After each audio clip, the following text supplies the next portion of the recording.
As opposed to the West, which has been moving away from nuclear power for a while, China now ranks as second in the world for nuclear power generation, just after the United States. In fact, the country now has 37 nuclear reactors in operation and another 20 under construction.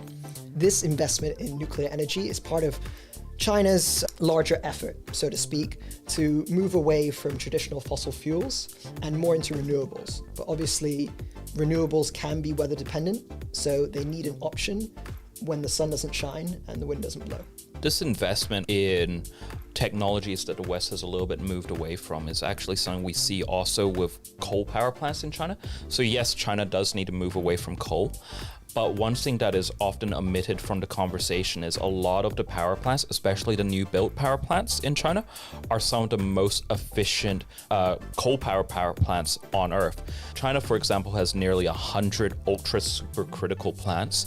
And what this means is these plants operate at a much higher temperature and pressure than the electricity per ton of coal, and associated less carbon dioxide per unit of electricity than you would for a plant somewhere else. And this kind of makes sense. A plant that is 2 years old and using the newest technology will be more efficient than a plant that's 50 years old.